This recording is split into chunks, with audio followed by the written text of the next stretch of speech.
So, welcome everybody to today's webinar, Rethinking the HR Role in Organizational Strategy. We've got an awesome discussion planned for you today, and I'm very excited to get into that. But before we do that, I've got a couple of very quick housekeeping things to go through. So first of all, this webinar is being recorded. It's also being live streamed on LinkedIn. So if you can't make it to the end, or if you'd like to share it with one of your colleagues, you'll be receiving a link to the recording tomorrow. So check out your inbox for that. Those of you who signed up on LinkedIn, check your email. It'll be sitting there for you as well. Second of all, we do have some polls that I strongly encourage you guys to vote in throughout the discussion. We're going to be commenting on those polls. We've got some question based around them, so your involvement is strongly encouraged. And last but not least, there will be time for a Q&A at the end of today's discussion. So if you've got any questions for our panelists, fire them into your Q&A box at the bottom of your screen for those of you who are on Zoom. Unfortunately, if you're on LinkedIn, you cannot partake in the Q&A. We'll save some time at the end for those questions. If for some reason we're running way over time and we can't get to them all, we'll take a note of them and be happy to answer those questions following the webinar as well. You can always fire any questions into us at hello@devskiller.com if you think of something after the webinar.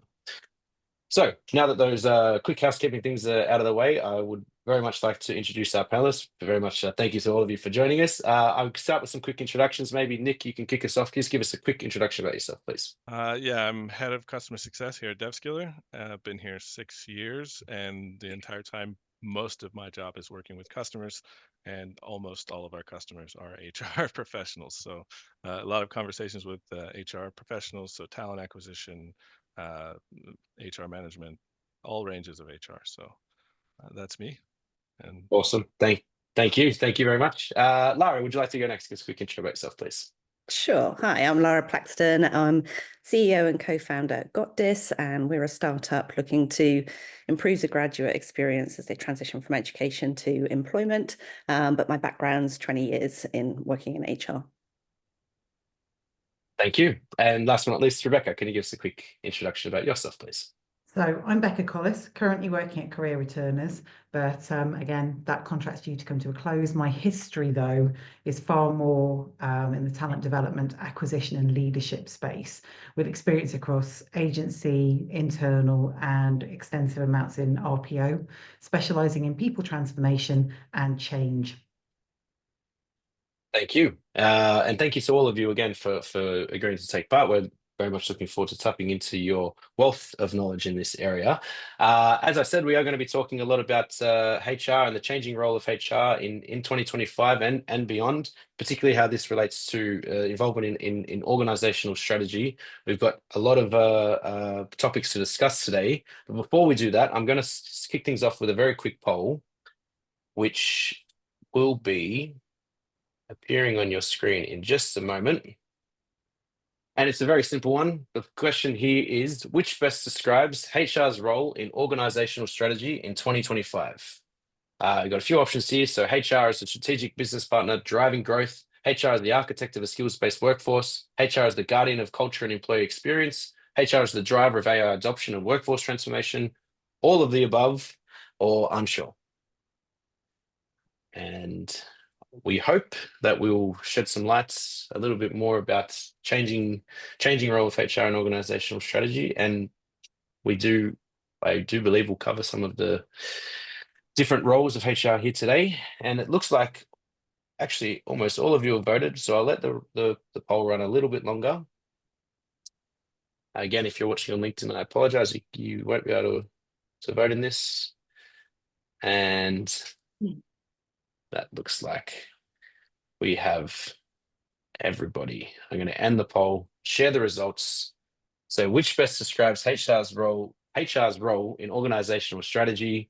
I'm not going to read them all again, but 65% of you voted all of the above. We also got some votes for HR as the architect of a skills-based workforce, votes for HR as a strategic business partner driving growth, and as the guardian of culture and employee experience. So thank you very much for those responses there. I'm going to end the poll, and I'm going to ask the first question here, which I'd like to ask to you, Lara. It's talking about the critical role of HR. Question here is, how has HR's role evolved over the past few years, and why has it become more critical than ever in 2025? Yeah, so it's a great question, which I imagine a lot of people on the call have got their own experience of directly. I think there's been huge catalysts for change in the last kind of few years, obviously the pandemic, but the kind of advancement in technology and AI and how we're using that in the workplace. I think as well down to kind of the political landscape and how that's also become quite divisive within our society and how that kind of feeds into our workplace. All of these things are making us kind of rethink what HR looks like for today's workforces. And I think kind of the impact of that within our organizations is very much kind of a breakdown of some of those kind of traditional structures and how kind of work operated or operates kind of now. And I think it really challenges us to kind of reimagine what the future of work looks like, especially with kind of the use of tech and AI and how that can hopefully enable us, but also kind of being aware of the limitations that also holds. We need to be sort of those gatekeepers around AI ethics and how people are using AI in the workplace. But I think kind of work has become sort of more decentralized. I think, you have your business as usual work, but people have a lot of project work that they're involved in. And I think that's a massive opportunity for people to, kind of be working cross-functionally, getting involved in new opportunities that might not have been in their kind of traditional job description. And so I think if HR people can really leverage that, then they can create a workforce that is really kind of fit for the future and where we've got a real understanding of how people develop, what their skills are, how that can be aligned to work, and, ensure that they're kind of engaged through that process. I think you've got the other element of kind of asynchronous working as well, with kind of remote and hybrid. So we need to be understanding that. But I think kind of above it all, really, it's that move from being a business partner to being that kind of product manager, and really kind of getting involved at a strategic level to incorporate human design into the workplace. Yeah, very much so. I think thanks very much for your response. I think the poll was quite fitting responses on the poll. It's really HR has to wear many different hats, but I think you hit the nail on the head. This sort of transition, so to speak, more from this sort of administrative role to becoming much more of a strategic partner with the changing needs of workforce, this shift towards skills focus, technology in learning, remote work, all that kind of stuff. It's very much on the responsibility of HR, which is why we're having this discussion today. So thank you very much for your response there. We're going to shift gears a little bit here, and I'm going to ask this question next to you, Nick. We're talking a little bit about talent retention, one of the key responsibilities that HR overlooks. So question here is about challenges. So what are the biggest challenges organizations face in retaining top talent, and how can leaders begin to address them? Yeah, so from my conversations, a big problem is promotion processes. So how does it work? What do I need to do to become, the next seniority to move up the ladder? Another one is it's not always entirely merit-based. So I've spoken with a customer who was a delivery manager, and he gave me the scenario of a standard promotion for an engineer under him, and it was this person comes to his manager, says, I want a promotion. The manager goes to 5 managers and has to sell the employee's promotion to these managers. Now, if the manager is not a good salesperson of this person's skills, the person doesn't get promoted. So there's a lack of clarity there, right? And it could be that the person is good, right? If you go around and ask their peers, they say, that guy's amazing. What are you talking about? Like, why wouldn't you promote him? So this is a scenario, but it happens like this sometimes, right? And for tech positions specifically, employees want to work with some tech that is interesting to them. And it's not always the case that you have this available within a company, but you can try to find their interests. So if you have some way of aggregating data of their tech interests, their skills interests, and then look at this and try to push them to projects where they will work on something they're interested in, it will improve their engagement and probably the work completion as well. So how well it's done.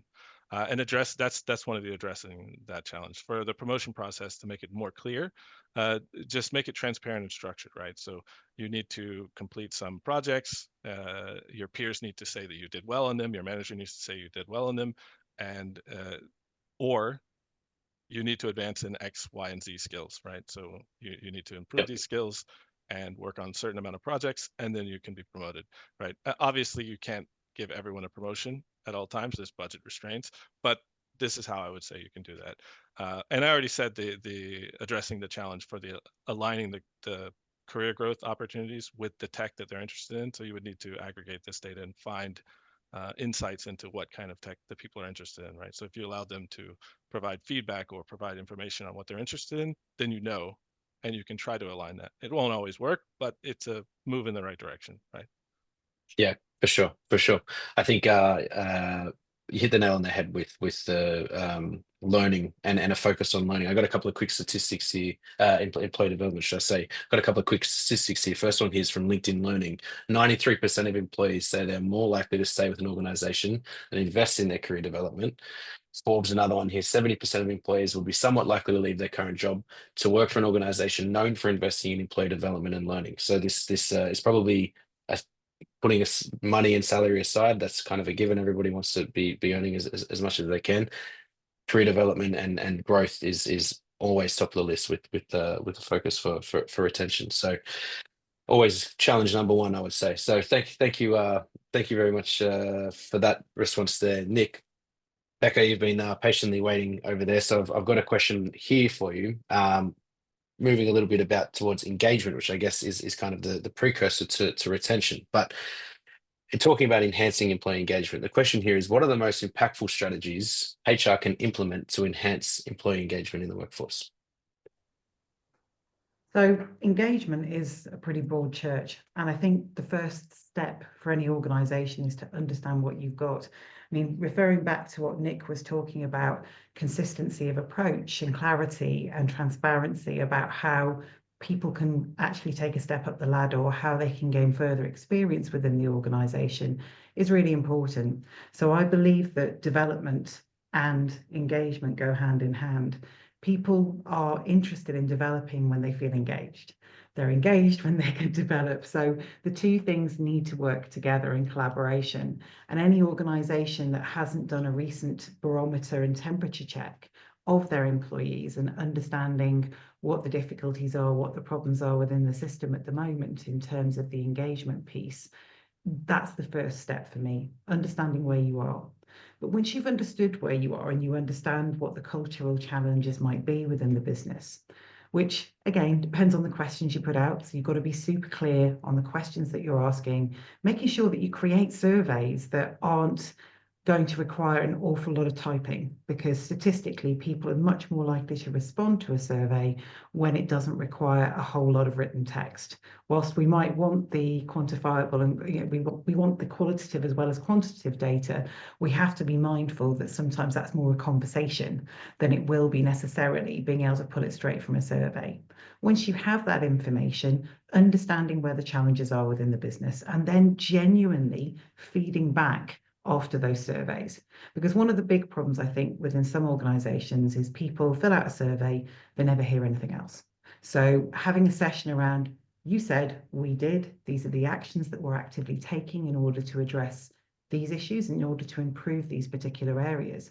But also then looking at whether the business itself is of a size where it requires employee resource groups to represent particular demographics within the business or to represent particular interests within the business, and encouraging people to therefore be confident in having their say within those sectors and those areas, creating space for those people that they're not always at the front of speaking up, that may not be the natural room holders and the people that have the voice box. Likewise, developmentally, creating a methodology whereby people can learn more about the pathways available to them. It isn't always obvious the direction in which someone needs to work in order to progress. And progression doesn't have to be linear. It doesn't have to be straight up. It can be sideways in order to gain further experience or exposure that makes us feel fulfilled as individuals, because it's not always about moving up. It's about doing meaningful work and feeling rewarded for that work.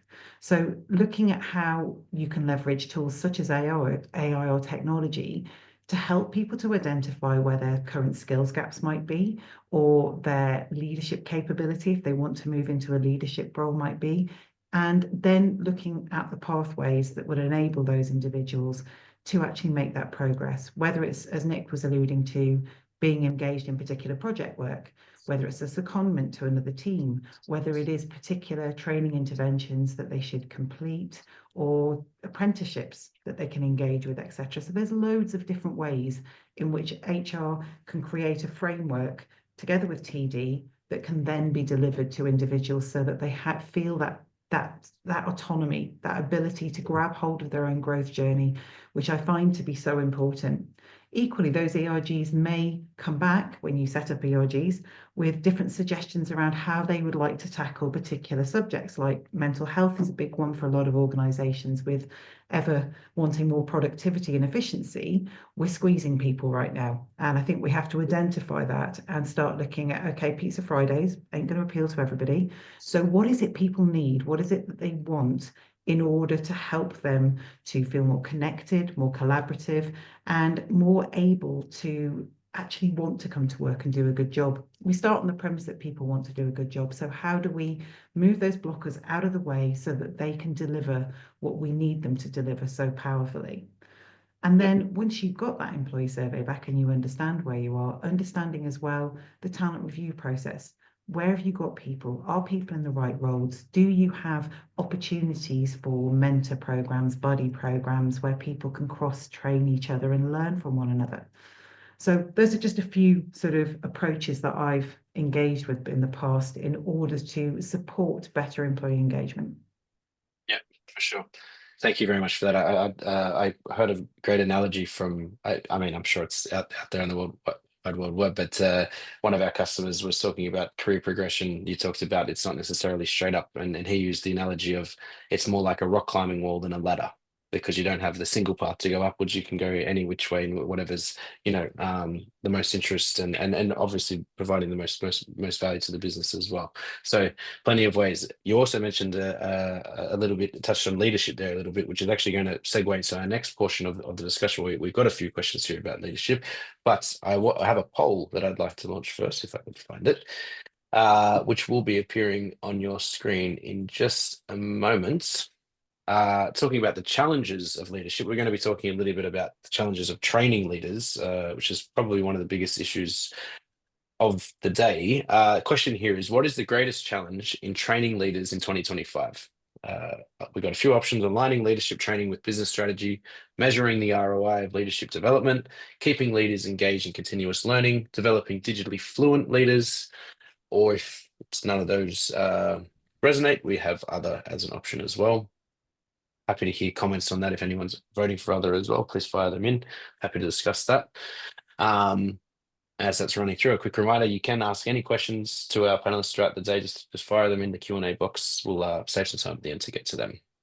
And over half of you have voted, but I'm conscious of time, so I'm going to end the poll so we can move on and share the results, which will be appearing on your screen right now. So what is the greatest challenge in training leaders in 2025?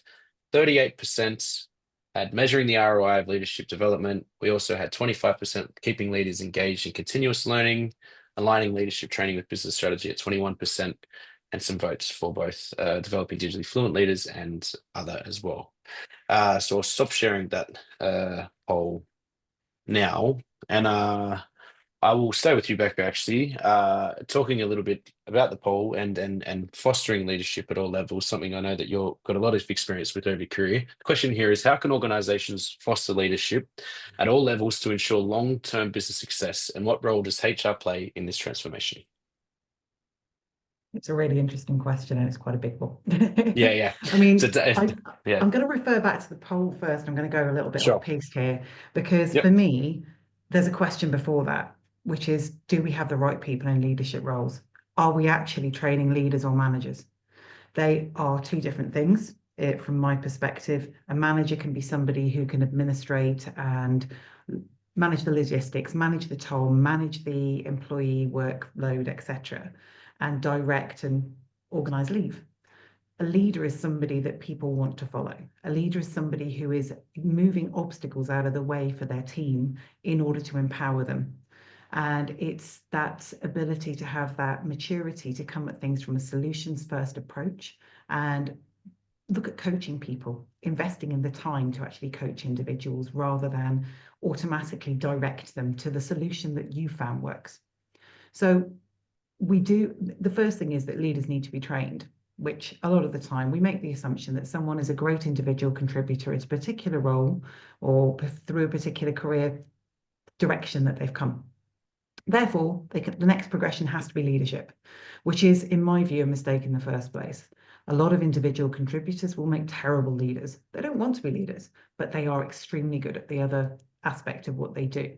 And so creating space for their progression at the same time is important. But when we do actually promote people to leaders and we start to look at how we're going to do that, looking at how we build the right kind of leaders, looking at how we equip those people to ask the right questions, to feel confident in the space that they're working in, and not just day one, right, you're a leader now, off you go. I mean, how does that work? It's a skill, and it's being comfortable segmenting, and HR needs to understand how to work with TD on this very often, which is, what are the component parts of leadership within our organization? What matters to us as a business? And how do we ensure that people have, at the outset, the right tools in their toolkit that they can extract when they need them, so that they're able to provide the support and development of their individual people within their team, in particular with focuses like performance management being something that's continual, rather than simply going, you're being performance managed, like it's a thing that you only do when somebody's already failing. It's about having those interactions and creating that safety around individuals so that they can excel. And HR not having to get involved in every single conversation where it's escalated because of that naivete. So ensuring that people have completed not only the training, but also had the support from their managers and their leaders and mentors if needs be, so that they're constantly looking at how do we ensure that our people are able to lead in a way that others want to follow. Very well put. Lara, what's your thoughts on this one? Yeah, a lot of that definitely kind of resonates with me. And I guess I kind of look at it also from that early careers stage. So for me, leadership isn't necessarily a job title, it's a quality, and it's a quality that you can display at any level kind of within your career. And I think it's something that organizations need to get better at nurturing kind of during that early stage. There was a report that just came out by Robert Waters where they said over half of Gen Z weren't interested in that kind of middle management role. And a bit to that point around the kind of careers are not linear in this day and age. And actually that individual contributor role is really appealing to them. They are influenced by the kind of entrepreneurial founder journey that they'll see kind of on their social media and see some of their friends going through, and are quite inspired by that and want to be able to kind of have that similar experience within an organization. So I think being able to get them involved in the conversations, when you're problem solving, for me, in my experience, when I have someone kind of who's earlier in their career, they often don't have the blind spots that those that are kind of higher up the hierarchy do, and are actually often able to identify kind of solutions that are going to be much more viable than sort of a bunch of people sitting around kind of looking at it at a more strategic level. So I think involving people in the conversation, kind of identifying and defining what does leadership mean within your organization, the skills, the qualities, the traits of those individuals, nurturing them at the early stage, enabling kind of, putting in programs such as kind of multi-directional coaching and mentoring so that they can also get involved in that. I don't like the term reverse mentoring because it sounds like it's backward. Actually, it's a positive thing for everyone involved. But yeah, I think, really finding those opportunities for people to really develop and grow those leadership qualities, throughout their journeys is really, really important, even if they don't end up eventually in that kind of sort of hierarchical top leadership role. Yeah, exactly. Yeah, I think leadership can obviously definitely be developed, but I think it starts with the individual. If they, first and foremost, if they want to become a leader in this particular area, it's not necessarily for everyone. And I think it's that's going to knock on effect with when you talk about poll results. There, talk about the ROI of leadership and all those sorts of things. Got to go through starting with the right people and then go through the correct stages to really get the most out of any form of leadership training. Thank you very much, both of you, there for those responses. We need to move on a little bit, and I'm going to stay with you, Lara. We're going to talk a little bit about workforce analytics now. We've sort of hinted at tech, and we've had some more questions about technology in HR later in the discussion. But speaking specifically here about workforce analytics, the question is, what are some best practices for using workforce analytics to influence executive decisions and demonstrate ROI of HR initiatives? Yeah, great question. I think it's such an important part of today's world, especially as, you know, we have so much available when it comes to technology. I think the first questions are really around data. You know, what data do you have and what data do you need to create valuable insights for your kind of executive teams? And I think that's kind of, again, moving beyond those sort of traditional sort of structures. You know, what information do the kind of job titles and job descriptions give you? Not much necessarily. They're quite static. You can have 10 people doing the same job title and they have completely different skill sets. So actually kind of having that granularity of data really enables you to create important kind of workforce analytics that give you better insight and allow you to kind of distribute work and create opportunities in a more effective way. So being able to understand the kind of skills that people have, being able to understand the kind of tasks that need to get done and the projects within your organization and how you could align those opportunities for people rather than just looking at kind of job titles and job descriptions. You know, ignoring the org chart and being able to understand how do people connect within your organization is going to give you a whole level of insight that a kind of static org chart just doesn't tell you. You know, who are those important knowledge people within your organization? You know, kind of where are those social connections happening? So I think it's really thinking about data and what technology you have. Is your kind of HR system fit for purpose, or do you need to kind of bring in other tools to kind of help enable that? And then beyond that, I think it's, you know, about kind of being able to provide the context around problems that the organization is experiencing, being able to use data to define that context and really identify those problems rather than making assumptions, which often happens when you're looking at analytics. Also being able to kind of bring in things like predictive analytics and for an HR person to understand what that looks like and how you can kind of future plan and sort of test out scenarios and things to inform the executive team. So yeah, it's about having good data. It's about creating actionable insight, and it's about identifying the actual real problems rather than sort of basing things on assumptions. Yeah, yeah, very, very well put. I just add to that. We were just having this discussion this week before I bring it back to you, Nick, about sort of taking it a step further from data. Obviously, data and the analytics are important, but I think one of the biggest challenges that we see is there's a lot of sort of talk. There's a lot of, you know, big upping stuff like, you know, workforce analytics, you know, skills-based organizations, all this sort of stuff, but there's nothing actually tangible coming out of it. I think that's kind of not spoken about enough.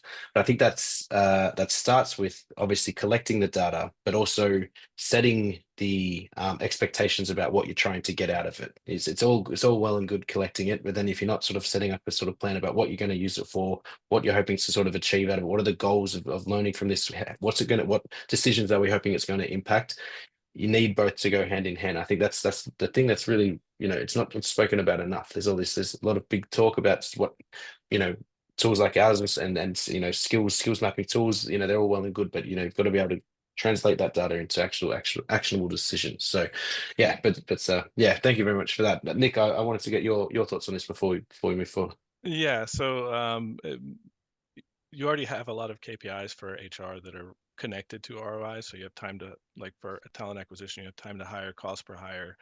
These things you can directly connect to some kind of revenue or cost.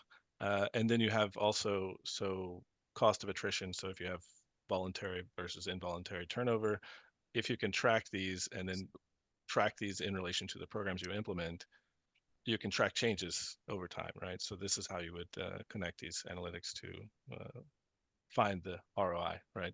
Yeah, Another thing would be for talent development initiatives. So if you have some learning and development program that's implemented, you can track the development of skills. And if you do it more than once, you can see if you have improved on the previous term, right? So if you see the skills develop in one course of this initiative, and then you do it again, and maybe you've improved some features of it with feedback, you can track and see if you've developed the skills faster or, you know, more skills development in the same courses, things like this. So that's what I would say with that. Yeah.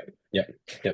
Well put. I will move on because we're a little bit behind our timing, but that's okay. We're going to talk here a little bit. I was just having a mental blank about what I was trying to say there. Sorry about that.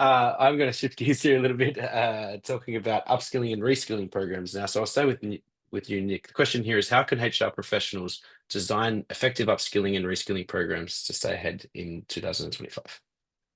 Yeah, so the first part, you really need to know what the roles you're trying to upskill for or reskill for, and you need to know what skills are involved. So you need to identify these things and create a a structure of what you want to become or want people to become, and then you have to identify the people who are close to these areas. So you might have someone who works in an adjacent area that's maybe it's going away. So we have previous experience with customers where they were they had a lot of system admins. So this is a role where it's in-house, you're working on servers in the company, and a lot of stuff is moving to the cloud, right? So system admin role is kind of going away in some of these organizations, but the cloud role is coming in, and these roles are kind of close, so they have some overlapping skills, and you can reskill these people. But if you don't know what skills the people have, it's harder to define exactly who can become these roles. So something like this, identifying the structure of the role that you're looking to have people become with the reskilling effort, and then also identifying the skills in the company so you can find people that have some close school skills already. And also the interest thing that I mentioned earlier, if you find people are interested in the area, they're probably going to learn faster and be more engaged in this, right? So that's another thing. Yeah. Connecting all the dots to the surveys that Becca mentioned earlier. One other thing that before Rebecca mentioned the mentorship, right? So if you can identify people who are experts or close to experts in the areas that are willing to mentor others, it will help the mentor and the mentee, right? So when you're teaching someone, you learn the skill further. So even if you're an expert, you can always learn more. So having these mentors connect with mentees and teach them, they will learn, the mentee will learn. It's just improvement all the way around. Mm-hmm. I might actually, we've got a Q&A question here. It's on topic, so I might actually fire this into any one of you actually if wants to take this. A question here from Isabella: how to encourage employees to participate in knowledge sharing and/or buddy programs. We often hear we don't have the time. Employees don't see the value for them and their time and their team in training people outside their team. So, any of you have any advice here for Isabella that you'd like to share? Beck, I can see you scratching your face there. I think one of the first challenges is, when people are encouraged to do things off the side of their desk, and I have heard that term far too much in the past few years. Let's just do my full-time job, and then I'll also do this other thing. We have to create space.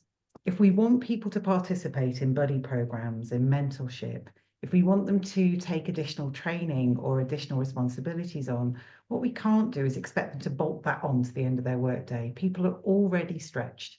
So ring fencing a particular period of time within their week, within their month, that's a regular period of time that that person can choose, giving them the autonomy to find it themselves, so it encourages their time management skills to be employed, is also a function of it. But it also giving people an understanding of the value add, holding an all hands call where you have people who've previously buddied, mentored, etc., and the recipients of that to be able to talk through their own lived experience of where it added value. So it depends on where the issue is. If people don't see the value of it, that's the first thing that we've got to tackle, right?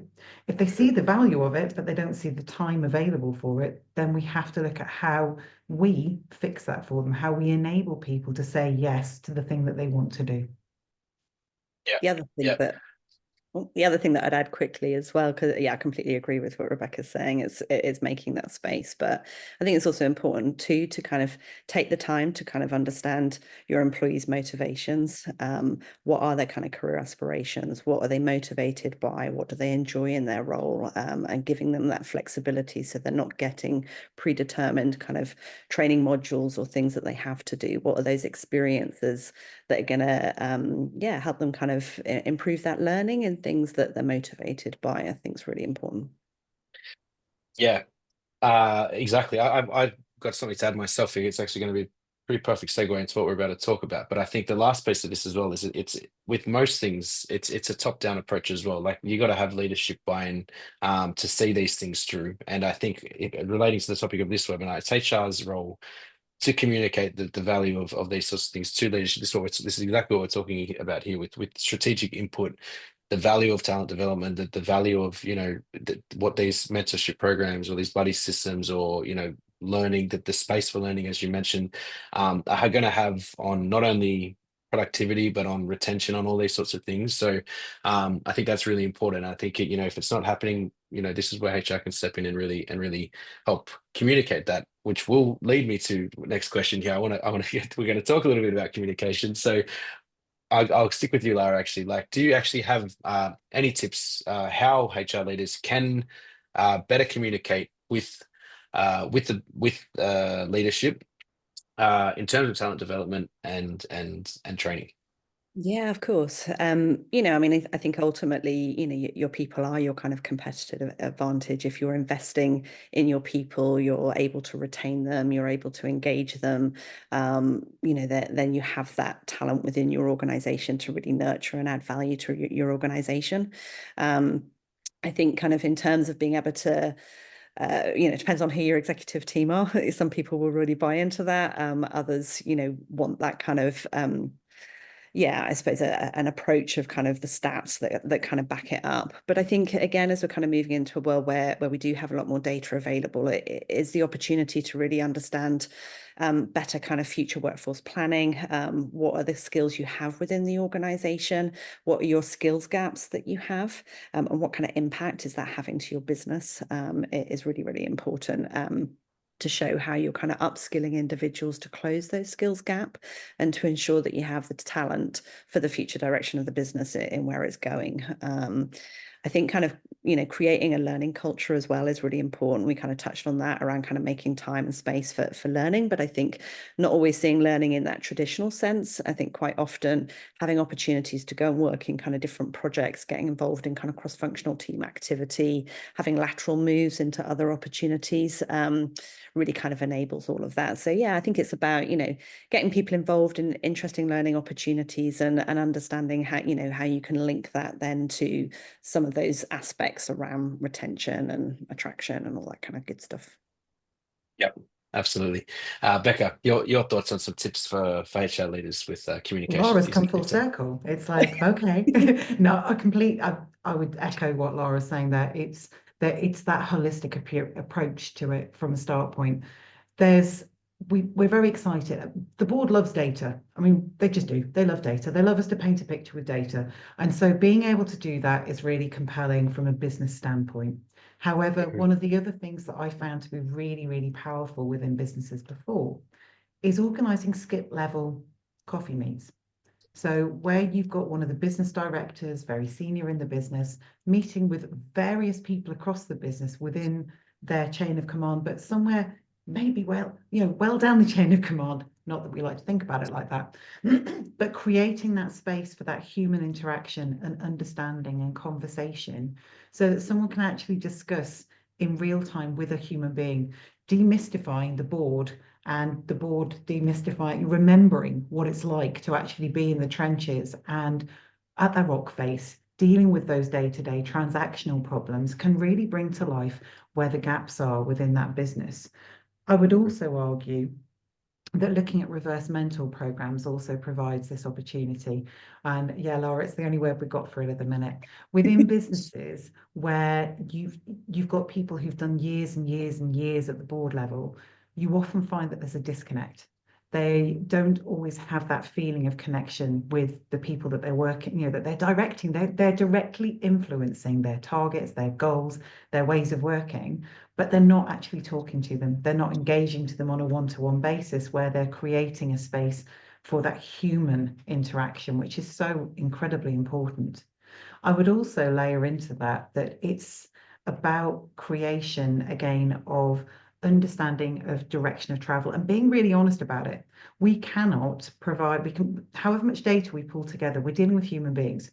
And if we're dealing with human beings and development is a faceted approach, so we're looking at whether we're dovetailing modular learning interventions that work with experience and exposure opportunities, and we're creating PDPs which are collaborative, where the individual leads that process.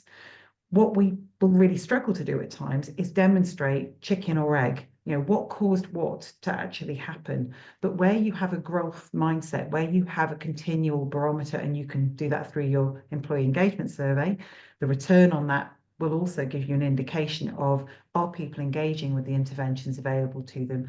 Are they feeling like it's bringing value add? Is their performance also correlating with that, so that you can demonstrate that overall the business is moving forward and that the systems that exist are helping to support that? Individually segmenting it so that you're getting a feeling of, is this particular, I mean, you can drill down right down to the training program itself, to an individual session, but is it really providing you with meaningful data in terms of output? I would argue it needs to be brought together with a holistic approach that looks at more than that with regard to the human systems within the business. Yeah, thank you very much for both of your responses there. A lot there to unpack. We are going to keep things moving along, and I will be launching our third and final poll for the day. As I mentioned a moment ago, we are going to be talking a little bit about technology in HR and technology integration. So this poll here is aimed at precisely that topic. Question is, how integrated is technology in your daily HR processes? Fully integrated with automated processes, mostly digital, but some manual processes remain. Mixture of both digital and traditional methods. We rely heavily on manual processes, or unsure. We just want to get take a bit of a reading on all of you to see where technology, what stage of technology integration all of you are.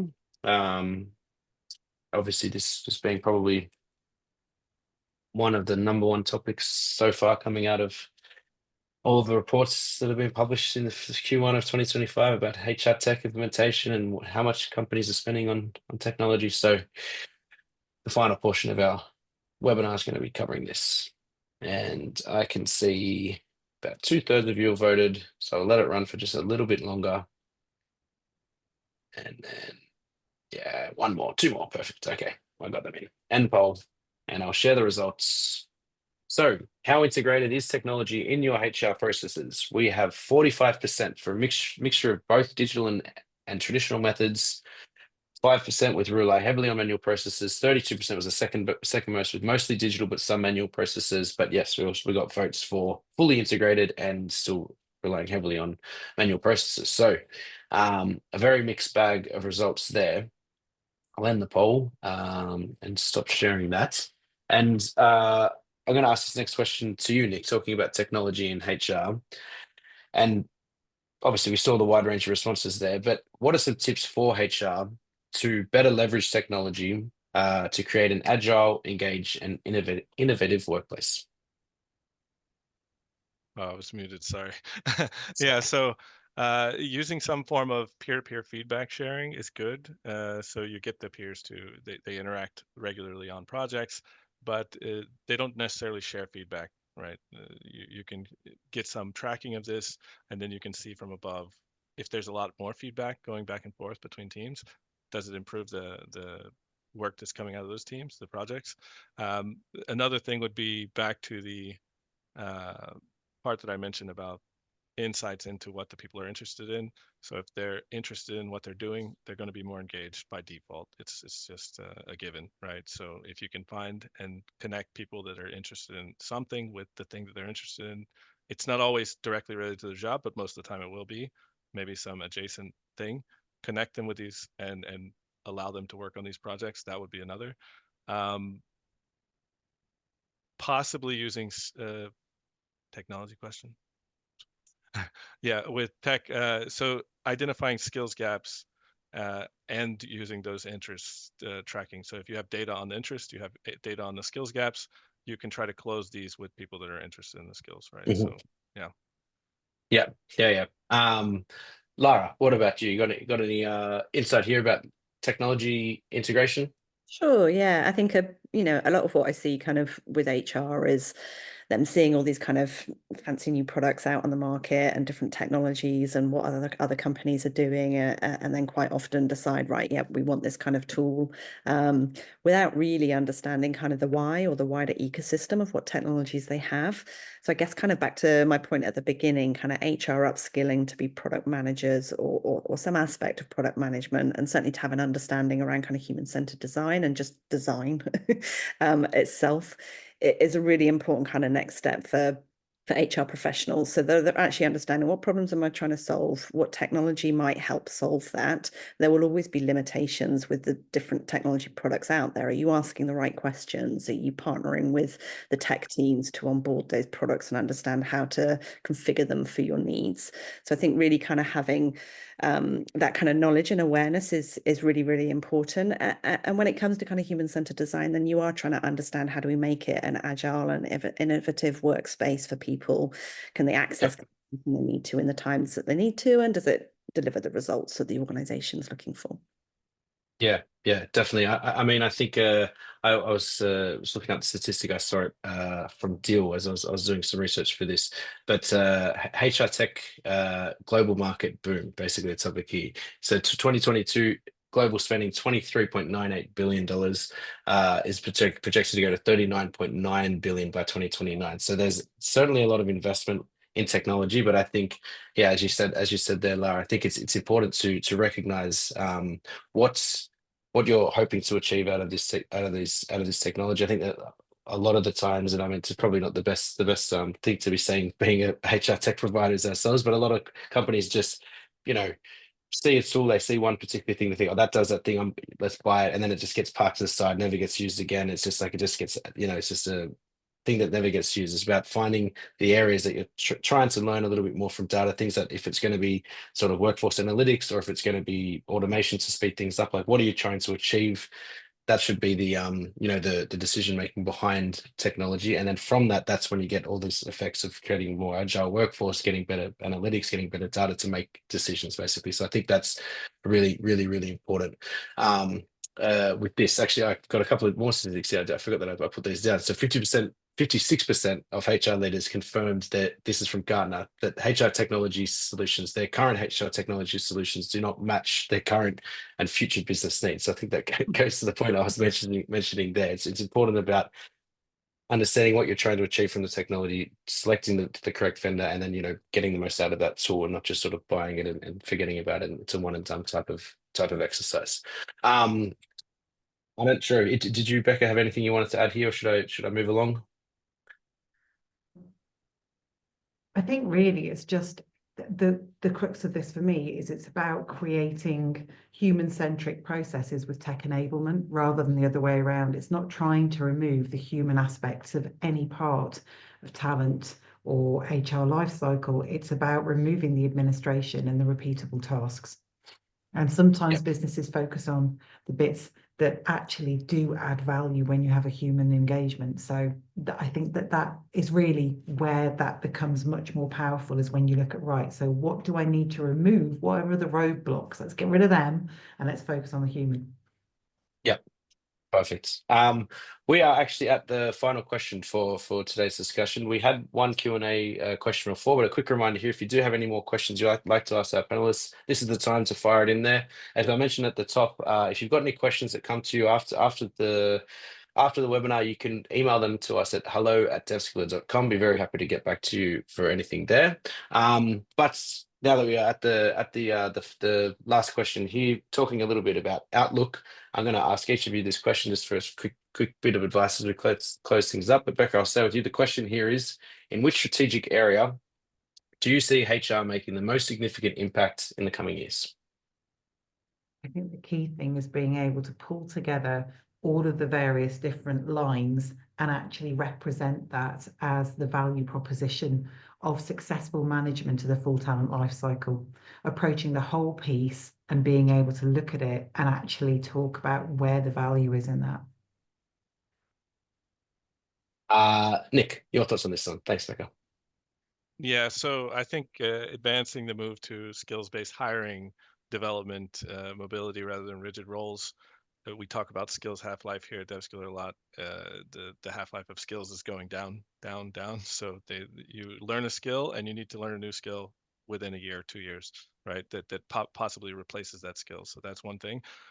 Creating an environment for reskilling and upskilling to engage the employees, and forming a culture of continuous learning so that can be pushed by HR. Obviously, it won't be sustained by HR. You have to put in these initiatives to keep the people going. And then another point, which is back to what Rebecca said, aggregating data for C-level to implement strategic workforce planning. So this is one area, but also aggregating data around your HR initiatives, providing it to the C-level so they can see what they're getting out of these projects they're putting money into. Lara, thank you, Nick. Do you want to sign us off, Lara? Yeah, I mean, I agree. It's, HR gets involved in so many different things, and they're all kind of important, and they're all interlinked and sort of dependent on each other as well. But I think at that kind of higher level, kind of understanding organizational development and design is really, really important to kind of then filter into all the other aspects of it. And I think, we need to take a really kind of critical role around kind of how AI and technology is changing the workplace, and be asking those questions around AI ethics and the impact that it's having on the workforce. There was a report out last year that said almost half of Gen Z prefer going to ChatGPT for career advice than their managers. Things like that. What is the long-term impact of where people are using all these technologies and HR aren't actually involved in curating the right kind of experiences for them? Because there are lots of limitations around AI and ethical issues and all the rest of it. So yeah, I think HR needs to take a really critical role in that to ensure the kind of ongoing development for the organization, achieves the best outcomes. Yeah. I think, scary thought about technology. The same goes with people trying to look up Gen Z and millennials looking up businesses and stuff like that. They go to TikTok to find information instead of Google to look, where's the best restaurant. I'll go to TikTok. I won't go to Google anymore. But this is, yes, certainly captures this change that's coming with as the workforce, these people enter the workforce. I think to sign us off, we had the poll at the very top talking about the different areas where HR will be involved. I expect if we ask that question in 5 years or 10 years time, it will be the same response where we have all of the above. It'll be just probably the different things that have come into the workforce, if whether it be AI more heavily involved. We've had this whole skills-based movement. I'm sure there'll be something else that's coming in that period of time. But I think HR's role is really, to sort of, as I said at the top, sort of wear many hats, be involved in all of these different areas and sort of drive the business forward, I think is the most important thing. We are actually at the finishing post for today's webinar. I wanted to take the opportunity, first of all, to say thank you very much for our panelists, Nick, Lara, and Rebecca. Thank you very much for your insights shared. Also, thank you to all of you who joined us on Zoom, and those of you who have been watching us on LinkedIn. Thank you for agreeing to take part. As I mentioned, we will be sending the recording to this webinar tomorrow, so keep an eye out on your inbox for that. Also, we'll be sending it across on InMail, and we will be actually publishing our event for our next webinar, which is going to be in the middle of April, probably next week. So keep an eye on your inbox if you'd like to join that one as well. But thanks again, everybody, for taking part. And hope to see you all again soon. So thanks very much. Take care. Bye, everybody.